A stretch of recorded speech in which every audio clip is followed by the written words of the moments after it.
Time now for sports on 104.7 The Cave. Here's Ned Reynolds. Mike, the intern, Ned Reynolds, in the studio on a chilly Monday morning. We're going to have a late night. You had a busy weekend this weekend. Friday Night Lights, got the Knicks game. Then you had the Missouri State game on Saturday. Which was an incredible comeback. Yes. Oh, yeah. And then on Sunday, I picture Ned's house completely dark. He's got the blackout shades across the one window in his house, and he's just got the World Series turned up just a little bit, and he's just sitting in there hoping all the kids walk by his house. You have just nailed it. I know. I've gotten to know you a little bit over the years, haven't I? You're just laying there in silence. But interestingly enough, I don't think I saw a single trick-or-treater. You know what broke my heart is that we usually get several, but we didn't get any last night. I think two factors. Number one, a Sunday night. And you have to go to school the next day, of course. And number two, the fact that it was a bit on the cool side. It was. Roundtree was huge. It always is. But we did the track or treat at the Cardinals thing Saturday night. I got to give it up to the staff over there. I know, you guys did a great job. We had a blast. It was really Oliver's first time trick-or-treating. And we wanted to do it in like that kind of a setting so he kind of understood, like, hold the bucket up, dude, and then walk around. And he was great. No problems. Walked the whole thing. Huh? Many there. Oh yeah. They actually ended up having to add more times because of how many people. Because they're still following. There's still COVID protocols through the league, I'm sure. So there was only a certain amount of people allotted at a certain time in windows, but it was great. We had a blast. He was Mario, I was Luigi, and my wife was Toadstool. Next year, though, we're going to be the Torrance family from The Shining. I cannot wait. Anyway, Halloween's over. Thanksgiving's next, and let's not celebrate that. But that's not what we're here to talk about. We're here to talk about the fact that the Chiefs take on the Giants tonight in Monday Night Football. Now, what gives me pause is yesterday before the noon game, the Talking Heads, or I think it was the CBS broadcast, they do their upset Sunday game. They pick an upset game, Damn near every one of those games was an upset there for a while, man. Every single, you're watching the Colts-Titans game. I mean, it was just the Giants game. Miami, Buffalo. I was just going, what in the hell is going on? And I'm going, oh my God, we're going to take on the Giants tomorrow. What the hell is going to happen? I will be utterly astounded if that happens in this game. I think Kansas City is ready. They're coming off a dreadful performance against the Tennessee Titans last week. The Giants are, in fact, coming off a win. It's a Giants team that, let's put it this way, any team in the NFL is capable. The Jets beat the Bengals yesterday. That was, to me, a big surprise. But the fact of the matter remains that the Chiefs are a better team. If they're able to get it together, they do have some people out, but the Giants have a whole roster of people out. I mean, Saquon Barkley not playing. I don't know how they're going to do this, but the only thing that I would think is a mystery is the 10.5-point spread. Chiefs are 10.5-point favorites in this game. Yeah, that might be a little bit much. But I do think Kansas City wins this one. The Giants just simply are not in their ballpark. You're going to run the ball, take time off the clock. It's going to be if they do it right, the game should be extremely boring tonight. And that's kind of what I kind of would like to be sitting there at halftime going, I think I feel comfortable maybe just laying down and watching the rest of this thing in bed. There's another factor to consider, too, and it's likely to be raining up there. Oh, it's definitely going to be raining and cold. Now, how that affects the teams, who knows? But the fact is that if it's raining, I would, I'm not talking about a heavy rain, but a typical November kind of dreary evening, I would suspect that would limit the passing game a little bit, and the teams would try to keep it on the ground. I would think that would be the case. But then again, the Chiefs do things I wouldn't even think of anymore. Yeah, they kind of do their own thing. So Clyde's still out at least another week or two. I think probably another 2 weeks. Yeah, and so Williams will get the start in the backfield, McKinnon as well. Williams, fine player. Yeah, I think he's. I mean, we really lucked out having him. It's kind of the same deal with Cleveland. I mean, their third stringer is unbelievable behind Chubb and Hunt. Johnson's been scoring points. Keep in mind, Mike, these are professional athletes. They know exactly what they're doing. Their background is such. These might be guys you've never heard of before. For instance, the big tight end from the Green Bay Packers. You never heard of him before. Unless you play fantasy football, then you do. Or if you follow Missouri Valley Conference. He's one of us. Yeah. He's an Indiana State kid, the Sycamore. We saw him play here, and good player, but he's gone. But that's over and above these things. These are all really good athletes. Even the ones who come up from the taxi squad may not be as experienced, but they certainly know the game. And the Giants are in that category. I mean, they're capable of beating anybody. I don't think they win tonight, though. So let's go back to how I started this thing, the upset Sunday. I mean, it was literally those noon games, all of them, every single one of them. And then the Steelers game, I can't believe Cleveland lost. You also got the Jets beating who arguably was one of the hottest teams in the NFL. That's the one that surprises me the most. The Jets knocking off the Bengals. But again, it emphasizes the fact the Jets are not all that bad a team. Pittsburgh and Cleveland, of course, don't like each other. They're long time rivals. And Cleveland not being able to sustain any kind of consistent offense in that game really did hurt them. Another big surprise to me was the Patriots going out to Los Angeles and beating the Chargers out there. Chargers are a good team, and Patriots are showing signs now of really coming on under Belichick now and adhering to his philosophy behind the game. Patriot way. It is the Patriot way. You cannot deny that guy, and we go back to what we were talking about, guys you never heard of. How many times have New England had championship teams where the only person you knew on that team was Tom Brady? and here it's Mac Jones, and you look back, and who's this Mac? Well, he's only the Heisman Trophy winner from Alabama, for heaven's sake. Yeah, I know. They're making it happen, but there were a lot. I mean, the Bills Dolphins game, I mean, there was just so many that I just was like, geez Louise, this is crazy Halloween. There is one that wasn't close. The green and white, ladies and gentlemen, steamrollering the Detroit Lions, who are winless. Hey, you got to take those dubs when you can. And I'll tell you, the Lions, and watching a little bit of that game, the Lions are on their way to an 0-17 season. It is just, I've never really had a problem with Detroit football or baseball. Well, kind of baseball, but not really. But, man, you got to feel for that fan base because those Lions fans have just got to be just banging their heads against the wall right now. Looking towards 2022 for sure.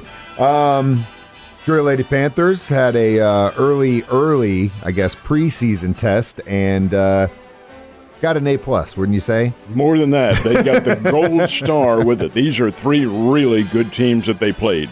West Texas A&M is what they call it now. It used to be West Texas State. Southwestern Oklahoma, those are two very good teams, and our longtime friends from Central Missouri up in Warrensburg, They're a longtime rival of the Lady Panthers. They are really, really good.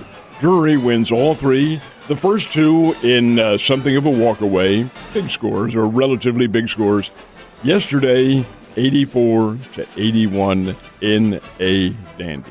These two and Lubbock Christian, which is the defending national champion, are really fine basketball teams. I would love to see Drury and Central Missouri play again some, and they may. Could down the line, not in the same conference certainly, but somewhere along the line in the playoffs, they might get together again. They're really good. Man, well, it's good to see the ladies had a great, strong start to their season, and we're going to have some exciting times in the winter months when we're all freezing our butt off. Nice, warm basketball on the courts inside. So as I said last night, Ned hiding under his sheets. All the lights are off.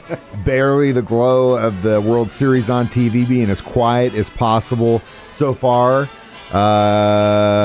Houston not doing as good as you thought they would. Well, they're still alive, though. That is the key. And the one thing Atlanta did not want to do was go back to Houston. Well, the Astros, I've seen this happen so many times in games that I really feared for Atlanta when it did. Duvall gets up there, Adam Duvall, old pro, been around for years. Braves got him on the trade deadline, grand slam, first inning. Atlanta's up 4-0. That's not a good thing for the Braves. These fans are going wild. They're raising hell in the stands and carrying Sat on their laurels. People, you cannot do that. You can't get off to a big lead. You build them gradually. That's not to say it always happens, and it's nice to get off to a 4-0 lead, but by the same token, it's a really good way to start. But you could see the Astros were really, really primed for this. Came back, hit. They got 12 hits in the game. Came back and eventually tied it up at 4-4 in the third. Now this game's over. Even though Atlanta did take another lead on a Freddie Freeman home run, you knew doggone well the Astros are going to come back. They're a good team. Dusty Baker's a good manager, has a good mix in his lineup. And sure enough, they win it 9-5, and that sends the series now back to Houston for Game 6 and maybe a Game 7. That would be Tuesday and Wednesday. Everything was going Atlanta's way. They wanted and needed to win that game. They didn't want to go back to Houston has the home field advantage because of the better record. Houston is a very good baseball team. Don't sell them short. And I love the media and their coverage. Oh, the Astros are folding and crumbling and all this. Every team in any sport goes through a slump. Every one of them. Well, Astros had a bit of a slump. They're not crumbling. They're awfully, awfully good. I'll be interested to see what happens tomorrow night and maybe again on Wednesday. Hey, they gave us a good series to watch, and that's all that matters. And it did not come to an end last night, so that's good. More baseball is not a bad thing. So we're down to the Final Four for the NASCAR Championship, and who are those drivers? Well, Kyle Larson had already clinched. He did that about 2 weeks ago, so he's just driving out there for the exercise and so forth and so on. So he already had one of those Final Four spots. There were 3 others, and they were determined yesterday in the race at Martinsville, Virginia. Now, that doesn't mean the other drivers aren't running next Sunday in the championship at Phoenix. Everybody runs. They'll have a field of 40, but there are only now 4 who are eligible for the NASCAR championship. Larson is one of them. The others, well, Alex Bowman, who happened to win yesterday's race outright, he gained a second spot. That win really helped him in the points. Third goes to Denny Hamlin, has really made a late-season charge to get into it. And fourth goes to the Bass Pro driver, Martin Truex Jr. So those 4 are the only ones to have a chance now at the NASCAR postseason championship. That doesn't mean they have to win the race, but it does mean that they have to finish in such a situation in which they can get the points accrued. Everybody will be racing. It's out in Phoenix. It's in one of the suburbs of Phoenix. I'm not sure where, but it's a really great track, and it'll be good weather conditions. Nice of course, and warm. For the race. Oh, that it will be. And it'll be a terrific race, probably 500 miles. But whomever wins, it probably is going to be one of these Final Four, but not necessarily. But whomever gets the points is the winner of the NASCAR championship, and I would guess Kyle Larson because he's been so far ahead all season. Yeah, he's had talking about padding. But wait a minute, back to what you said at the beginning. What are you talking about exercise? I thought these guys just drove. They're getting exercise behind the wheel of that car? Well, something? Mental exercise. It is interesting you bring that up, too, because I questioned that once. What kind of physical exertion is this? You're driving a car. And I get in with the late, great Larry Phillips one time to do a little promo, and he showed me what it was. You're exercising a lot of, especially upper body strength in turning those cars. They're heavy, for one thing. Turning those cars at such speeds in the corner. Yeah, that takes a lot of exertion. So, it's a good physical exercise. That heart rate, you got to be pretty used to having your heart rate go like that because you're driving 500 million miles an hour. Put it this way, you don't lose concentration behind the wheel. If you do, you're toast. Yeah, totally toast. And there's definitely no texting and driving in that situation. Last but not least, we mentioned this last hour, Chiefs, Giants, Monday Night Football, the only Monday Night Football game we've got this season, and Ned Talk starts at 5 o'clock. It does indeed. Right back here in the studio at 5 with the troops, and we'll be talking. We'll do our hour-long pregame show from 5 to 6. 6 to 7 is when the Chiefs Network comes in. Art Haynes and Mitch Holdus and the crew, they do their pregame show. And then kickoff will probably be about 7:15, 7:20, somewhere in that vicinity, giving the TV folks time to get their game plan in place and all the commercials done and all that. Mike, it is so timed to such specificities that you have to have a pronounced kickoff time. So once the guy with the red hat there on the sideline drops his hat, the referee, time to go. So we're ready to kick it off. It'll be about 7:15, 7:20. You always know it when you're in Arrowhead and the kind of action stops for a second. They're still in a damn commercial. Let me give you a local example of that. Over watching the game on Saturday, Bears, North Dakota, which was a terrific. There's an old buddy of mine. He's got this red hat on the side. What are you doing? He says, I'm the TV coordinator. Of course, it was on television. So every time it came time for the commercial break, he's off with a hat and all that sort of thing. And the referee, with all the other things that the referee has to do, he has to watch that too to get everything in time. And I don't know. It's a show. Speaking of which, good job, Bears, in that comeback, and they're still alive, and the chance to get in the playoffs. They too, are which very is much awesome. alive. Yes.